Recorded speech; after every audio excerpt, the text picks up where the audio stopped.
Hi everyone, कैसे हो आप सब लोग। मैं उम्मीद करता हूँ आप सब लोग बढ़िया होंगे। मैं मयूर रेड्डी आज फिर स्वागत करता हूँ आपका एक नए लेक्चर में, लेक्चर नंबर 19 में। तो जैसे कि लेक्चर नंबर 18 में हमने क्या देखा, मैंने आपको कुछ कॉन्सेप्ट बताए थे ये लेक्चर में लगने वाली, मैंने कुछ लॉज बताए थे आपको, राइट। उसके ऊपर मैंने एक या दो एग्जाम्पल्स भी आपको सॉल्व करके बताए। तो आज हम एक्सरसाइज शुरू करेंगे 1.4।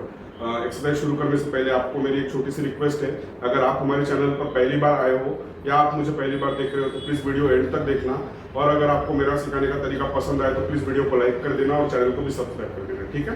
चलो चालू करते हैं। क्वेश्चन नंबर 1 क्या है हमारा, using rules of negation right the negation of the following with justification.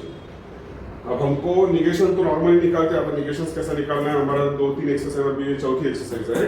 कोई निगेशन तो हमको निकालते आ जाएगा, लेकिन इधर क्या बोला उन्होंने, विद जस्टिफिकेशन। मतलब जस्टिफिकेशन क्या देना है कि निगेशन कैसा आया, मतलब क्या, कल हमने कुछ लॉज बताए थे मैंने आपको, राइट। ये idempotent law, associative law, distributive law, De Morgan's law, ऐसे कुछ लॉज बताए थे। वो लॉज का यूज करके हमको इसका निगेशन निकालना है स्टेटमेंट्स का। ये हमारा क्वेश्चन नंबर 1। तो चलो कैसे निकालेंगे बताओ। ये सपोज एग्जांपल नंबर 1 क्या बोला है, negation of Q implies P. इसका हमको निगेशन निकालना है, ठीक है। कैसे निकालेंगे इसका निगेशन, निगेशन ऑफ क्यू पूरे टर्म ब्रैकेट में लिखेंगे, negation of Q imply P, right. अब पहले मुझे बताओ हम इम्प्लीकेशन को क्या कैसे लिखते हैं, वो लॉज के इसमें मैंने कल जो आपको लॉज बताया था कुछ, उसमें देखो इम्प्लीकेशन के लिए कौन सा लॉ था, कंडीशनल लॉ था, right. Conditional law, conditional law मैंने क्या बताया था आपको, conditional law, if P implies Q then we can write P implies Q as negation of P or Q।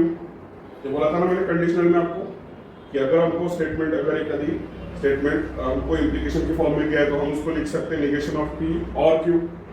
तो हम पहले वो लिख लेंगे, ठीक है। चलो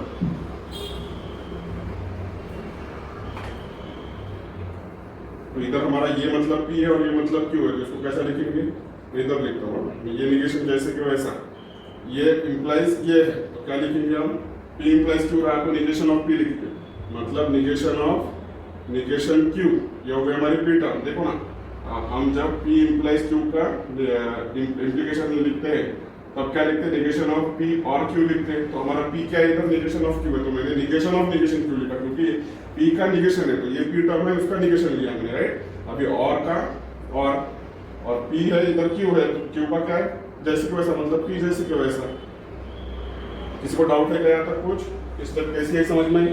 अगर कंडीशनल लॉ क्या बोलता है, अगर P इंप्लाई Q है तो P imply Q is nothing but equivalent to negation of P और Q। तो इधर P टर्म क्या है हमारी, निगेशन ऑफ Q है, और Q टर्म क्या है, P है। तो हम इधर इफ निगेशन ऑफ P और Q, उसके जगह पर हम क्या लिखेंगे, निगेशन ऑफ निगेशन Q, क्योंकि हमारी P टर्म है, P जैसे कि वैसा। बराबर है, समझ में आ गया। अच्छा ये समझ में आ गया। इसके आगे हमको लॉ लिखना है, कौन सा लॉ का यूज किया है, क्योंकि जस्टिफिकेशन देना है ना। तो ये कौन सा लॉ हो गया, कंडीशनल लॉ का, राइट। Conditional law. चलो अब ये हमारा एक स्टेप हो गई। अब मेरे को बताओ निगेशन ऑफ निगेशन क्यू क्या आएगा, निगेशन ऑफ निगेशन क्यू मतलब क्यू है, राइट, और P as it is. Negation of कोई भी निगेशन का निगेशन स्टेटमेंट मतलब निगेशन निगेशन पे कैंसिल, वो क्यों रहेगा। अभी इसका हमको निगेशन बताना है, इसका तो हमको निगेशन निकाल दिया था, क्या कैसे निकालेंगे, निगेशन ऑफ Q और है तो एंड निगेशन ऑफ P। कौन सा लॉ है ये बताओ मेरे को। कोई भी लॉज में सिर्फ एक ही लॉ है जिसमें निगेशन आएगा, वो है डी मॉर्गन्स लॉ, राइट। कल मैंने आपको बताया था डी मॉर्गन्स लॉ, समझ में आ गया। हमने जितने कल 7, 8, 9, 10 जितने लॉज देखे उसमें सिर्फ एक ही लॉ ऐसा है जिसमें सिर्फ निगेशन आएगा, और जब भी हम निगेशन सॉल्व करेंगे तो उसका एक ही लॉ रहेगा, वो है डी मॉर्गन्स लॉ, राइट। कोई डाउट है इसमें, कितने स्टेप में आ गए, 1, 2, 3, 4 स्टेप में आंसर।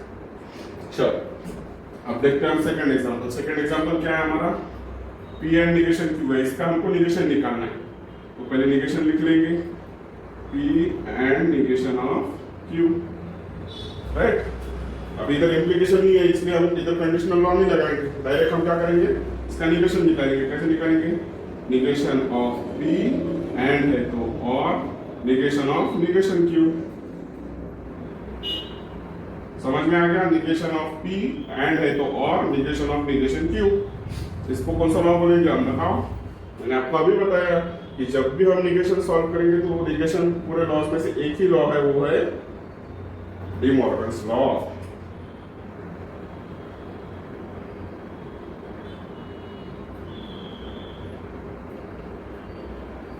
चल नेक्स्ट, इसके आगे क्या करेंगे? अब ये निगेशन ऑफ निगेशन कैंसिल हो जाएगा, मतलब हमको क्या मिलेगा? सॉरी, निगेशन ऑफ P और Q। समझ में आ गया? इतना इजी कि 1 2 3 स्टेप में आंसर आ गया। 1 मार्क के लिए आ सकता है, 1 या 2 मार्क के लिए। तो उसमें आपको लॉस पता होना जरूरी है। अगर आप यहाँ तक ही पढ़ेंगे, सिर्फ निगेशन और निगेशन निकाल के रखेंगे तो उसका कोई मार्क नहीं मिलेगा। आपको जस्टिफिकेशन पूछा है, मतलब मार्क्स मेनली ये इस पे मार्क्स डिपेंड है। आपको लिखना पड़ेगा कौन से लॉ से आप कौन सी स्टेप लिख रहे हैं। ये तो हमको पता ही है कि इसका कैसे निगेशन निकालना है, राइट? चलो अब हम देखते हैं एग्जांपल नंबर 3। क्या है एग्जांपल नंबर 3 में? निगेशन ऑफ निगेशन ही निकालना है ना हमको, निगेशन, राइट? P और निगेशन Q। अभी इधर एंड था तो इधर और है, तो वैसे ही करेंगे सेम।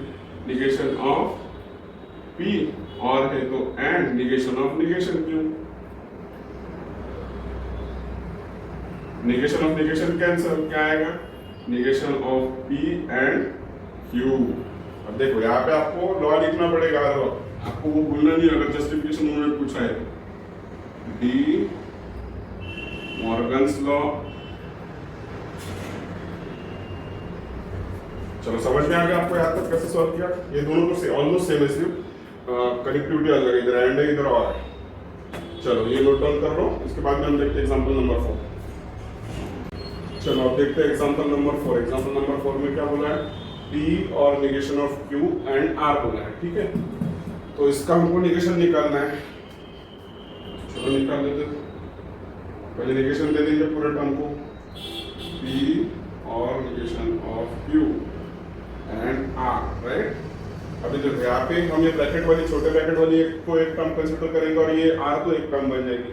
मतलब हम इसका पहले निगेशन निकालेंगे, तो क्या आएगा?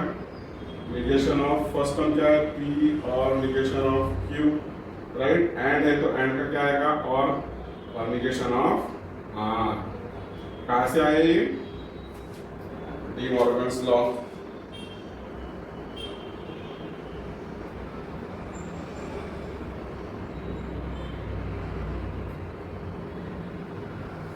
ठीक है? जब भी हम निगेशन निकालते कोई भी टर्म का तो वो उसके लिए सिर्फ एक ही लॉ है, वो है डी मॉर्गन्स लॉ, ठीक है? चलो हम ये टर्म का निगेशन निकाल सेपरेटली लिख लिया, मतलब ये फर्स्ट टर्म है सेकंड टर्म, तो first negation of first term और फिर एंड है तो और and negation of second term, that is R। अभी आप ध्यान से देखेंगे तो इधर भी इसका निगेशन है P और निगेशन ऑफ Q का, राइट? मतलब ये दो टर्म्स हो गई जिसके बीच में कनेक्टिविटी क्या है और है, तो इसको भी हम सेपरेट लिख लेंगे। तो कैसे लिखेंगे? ये R सेपरेट है तो इसको हम ये पूरे टर्म जो भी लिखेंगे वो ब्रैकेट में लिखेंगे। तो क्या लिखेंगे? First term negation of first term will be negation of P और है तो and negation of negation Q, right? ये ब्रैकेट यहाँ पे क्लोज हो जाएगा, ये और जैसे कि वैसा निगेशन और निगेशन ऑफ R जैसे कि वैसा। अभी हमने क्या किया? यहाँ पे ये टर्म का निगेशन निकाला, P और निगेशन ऑफ Q का, तो P negation of P and का और negation of negation Q, right? और ये तो जैसे कि वैसा। तो यहाँ पे कौन सा लॉ आ गया हमारा? फिर से डी मॉर्गन्स लॉ आ गया, डी मॉर्गन्स लॉ। चलो अभी क्या है? अभी इसको सॉल्व करते हैं, इसको ये वाले टर्म को क्या आएगा हमको? ब्रैकेट जैसे कि वैसा negation of P and negation of negation Q मतलब Q और निगेशन ऑफ R। समझ में आ गया क्या लिखा हमने? Negation of P and negation of negation Q मतलब Q और निगेशन ऑफ R जैसे कि वैसा। तो इसको कुछ कर सकते हैं क्या सॉल्व? कुछ करने का काम नहीं, क्योंकि ये दो भाई हो गए और ये अलग हो गया। तो मैंने आपको पहले बताया था इसको हम कर सकते हैं, करने का होगा। एक भाई ये दूसरे भाई को अलग से मिलेगा, फिर उनके बीच में एंड है तो एंड आ जाएगा, फिर ये भाई को अलग से मिलेगा। ये हम कर सकते, लेकिन नहीं भी किया तो कोई प्रॉब्लम नहीं। हमको क्या सिर्फ निगेशन निकालना होता, हमने इसका निगेशन निकाल लिया, बराबर है? चलो अब जाते हैं हम एग्जांपल नंबर 5 पे। अभी देखो हमको इसका निगेशन चाहिए, negation of P implies P और निगेशन ऑफ Q, राइट। चलो अब पहले मेरे को बताओ इम्प्लीकेशन के लिए हम इसको कैसा लिख सकते हैं, कौन सा लॉ यूज कर सकते हैं? कंडीशनल लॉ यूज कर सकते हैं, राइट। कैसे का? क्योंकि इम्प्लीकेशन के लिए पूरे लॉज में सिर्फ एक लॉ है सिंगल इम्प्लीकेशन के लिए। इम्प्लीकेशन के लिए कौन सा लॉ? Conditional law. अगर यहाँ पे डबल इम्प्लीकेशन आता तो हम कौन सा लॉ लगाते हैं? Bye conditional law, right. तो चलो इम्प्लीकेशन लॉ क्या बोलता है? अगर P implies Q है तो हम उसको क्या लिखते हैं? Is equivalent to negation of P और Q। बताया ना मैंने, अभी बताया आपको। अगर P implies Q है तो इसको हम क्या लिखते हैं? निगेशन ऑफ P और Q लिखते हैं। तो इधर P टर्म कौन सी हो गई? P हो गई, लेकिन Q टर्म जो है ये वाली पूरी Q टर्म हो गई है वाली। तो और के बाद में ये पूरी ये टर्म आ जाएंगे और निगेशन ऑफ P जैसे का वैसा आएगा, राइट। चलो निगेशन जैसे तो वैसा रखते हैं हम। इधर पहले निगेशन इसका क्या आएगा? निगेशन ऑफ P आ जाएगा। ये देखो P का निगेशन ऑफ P, इधर भी P है तो निगेशन ऑफ P। इम्प्लीकेशन का और आ जाएगा और Q है तो Q टर्म हमारी ये होती है तो क्या लिखेंगे? P और निगेशन ऑफ Q। कहाँ से लिखे? ये कौन सा लॉ है बताओ? Right, conditional law. ठीक है, समझ में आएगा? हाईलाइट कर देता हूँ तो आपको समझने में इजी जाएगा।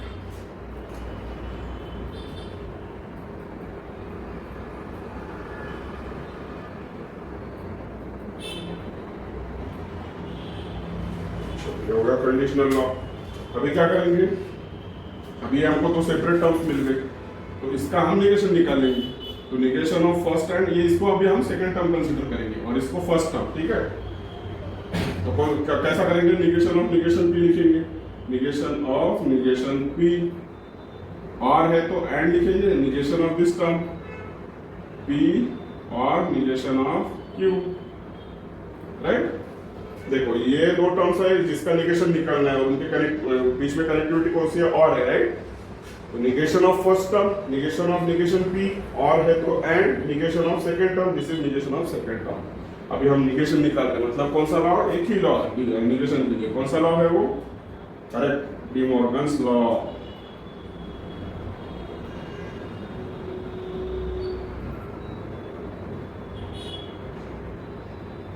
चलो यहाँ तक समझ में आएगा सबको? अभी मेरे को बताओ आप, निगेशन ऑफ निगेशन P क्या आएगा? It is nothing but P and जैसे कि वैसा। अभी फिर इधर निगेशन आ गया दो टर्म्स के बीच में तो वो भी सॉल्व कर लेंगे। चलो क्या आएगा बताओ? Bracket negation of first term that is negation of P, और है तो and negation of second term that is negation of negation Q। ये कौन सा लॉ हो गया? फिर हमने इधर क्या किया है? निगेशन सॉल्व किया, मतलब ये सेम लॉ आएगा, राइट।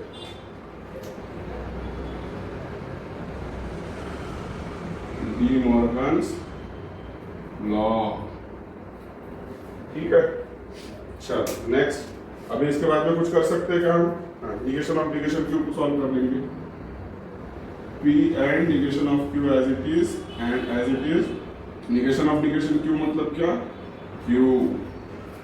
चलो अभी इसके आगे कुछ कर सकते हैं क्या? करने का था तो हम क्या करेंगे? इसका एंड करेंगे फर्स्ट टर्म के साथ में, बाद में फिर दोनों भी एंड है तो तीनों को हम साथ में भी लिख सकते हैं क्योंकि तीनों भाई भाई यही था। देखो दोनों कनेक्टिविटी कौन सी इनके बीच में? एंड किए, राइट। क्या समझ में आया सबको? कोई डाउट है क्या यहाँ तक? ये कैसे आया? चलो ठीक है। नेक्स्ट एग्जांपल नंबर 6 में क्या दिया हमको? निगेशन, इसका निगेशन निकालना, राइट। तो इसका निगेशन कैसे लिखेंगे हम? निगेशन, ये पूरे ब्रैकेट, इसको ब्रैकेट में डाल देंगे सीधा। Negation of P and Q, और है तो और P और निगेशन ऑफ Q, राइट। अब एक काम करते हैं, हमको अंदर निगेशन है ये टर्म का, तो हम पहले इसको सॉल्व करेंगे, बाद में पूरे टर्म का निगेशन लिखेंगे। तो ये निगेशन एज इट इज लिखते हैं। इसका निगेशन कैसा लिखेंगे? Negation of P and Q हमको पता है क्या है negation of P and Q? Negation of first term that is negation of P, and है तो और लिखेंगे निगेशन ऑफ Q, राइट है। समझ में आया सबको? बाकी टर्म ये और जैसे के वैसा, P और निगेशन ऑफ Q ये जैसे के वैसा, करेक्ट है। किसी को कोई डाउट है या तो नहीं? चलो आगे बढ़ते हैं। अभी हमको ये निगेशन निकालना है पूरे ब्रैकेट का, तो हम एक चीज ऑब्जर्व करेंगे, इधर हमको ब्रैकेट के अंदर भी दो टर्म्स मिल रही है। अगर हम इसको P कंसीडर करेंगे और इसको Q करेंगे तो उसका निगेशन ऑफ P और Q है अभी। तो चलो उसका कैसा करेंगे। हाँ, एक चीज देखो आप ध्यान से, हमको क्वेश्चन में जस्टिफिकेशन बोला है तो हमको ये लॉज लिखना जरूरी है। तो हमने इधर कौन सा लॉ यूज किया, हमने निगेशन निकाला है। इसका मतलब क्या बोलेंगे हम इसको, कौन सा लॉ, निगेशन के लिए एक ही लॉ बोला है मैंने, D Morgan's law, right, D Morgan's law, आपको भूलना नहीं है, ठीक है। चलो अब इसका क्या करेंगे, हम ये दो टर्म, इसको P इसको Q कंसीडर करेंगे। P और Q है हमारे पास, उसका निगेशन क्या आएगा, negation of first term that is this one, negation of P और निगेशन ऑफ Q, ठीक है ना। ये P वाली टर्म है। अगर निगेशन ऑफ और क्या होगा, एंड होगा। Negation of second term that is P और निगेशन ऑफ Q, करेक्ट है। चलो इसके आगे क्या करेंगे, इसका निगेशन, इसको भी हमको जस्टिफिकेशन देना पड़ेगा, डी मॉर्गन्स लॉ। तो मैं एक काम करता हूँ, मैं एज इट इज लिख के रख देता हूँ, आप ये समझ जाओगे। यहाँ पे भी हमने निगेशन निकाला, मतलब इसका भी मतलब डी मॉर्गन्स लॉ होगा, ठीक है। हमारा लेक्चर को थोड़ा टाइम कम लगेगा, इसलिए मैं ऐसा कर रहा हूँ। आपको पूरा स्टेटमेंट लिखना है, आपको ऐसा एज इट इज नहीं लिखना है, डी मॉर्गन्स लॉ लिख के रखना है, ठीक है। चलो अभी फिर से हमको निगेशन मिला है, ये निगेशन है, ये टर्म है, इसमें P इसको बोलेंगे, Q इसको बोलेंगे, और इधर भी ये P Q और उधर भी निगेशन है। तो हम क्या करेंगे, निगेशन सॉल्व करेंगे। अभी कैसा करेंगे, निगेशन ऑफ फर्स्ट टर्म क्या आएगी, निगेशन P और है तो and, negation of negation Q, ये होगा हमारा पहला टर्म, राइट। ये एंड जैसे के वैसा।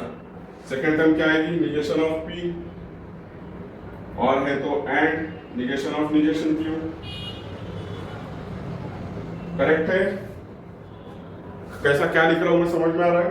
ये निगेशन है, ये दो टर्म का, ये टर्म और ये टर्म। तो negation of first term will be negation of negation P और है तो एंड लिखा, निगेशन ऑफ निगेशन Q, ये एंड जैसे के वैसा। फिर दूसरा ब्रैकेट का निगेशन क्या है, निगेशन ऑफ P लिखेंगे और है तो एंड लिखेंगे, निगेशन ऑफ निगेशन Q लिखेंगे। समझ में आ गया, कोई डाउट है यहाँ तक आपको। चलो अब आगे सॉल्व करते हैं। क्या है निगेशन ऑफ निगेशन P, मतलब क्या बोलेंगे हम इसको, P, राइट है, एंड जैसे के वैसा। निगेशन ऑफ निगेशन Q मतलब Q, ये एंड जैसे के वैसा। Second bracket negation of P, and है हमारे पास जैसे के वैसा। निगेशन ऑफ निगेशन Q मतलब क्या है, Q, करेक्ट है, समझ में आ गया। निगेशन ऑफ निगेशन Q मतलब Q। अब इसके आगे हम कुछ सॉल्व करते हैं, क्या कर सकते हैं, क्या कर तो सकते हैं, लेकिन नहीं भी किया तो चलेगा। यहाँ तक भी आ गया तो हमको हमारा निगेशन मिल गया, ठीक है। समझ में आ गया यहाँ तक, कोई किसी को डाउट है नहीं, ठीक। चलो अब हम क्या करते हैं, क्वेश्चन नंबर 1 हम यही लेक्चर में रखते हैं, इसके बाद वाले लेक्चर में हम देखेंगे क्वेश्चन नंबर 2। आई होप आज जो कुछ मैंने ट्राई किया आपको एक्सप्लेन करने का, आपको अच्छी तरीके से समझ में आ गया होगा। अगर आपको अच्छी तरीके से समझ में आ गया होगा तो प्लीज वीडियो को लाइक कर दीजिए, चैनल को भी सब्सक्राइब कर दीजिए और आपके फ्रेंड्स को भी शेयर करें। चलो ठीक है, मिलते हैं नेक्स्ट वीडियो में। Till then thank you, good bye.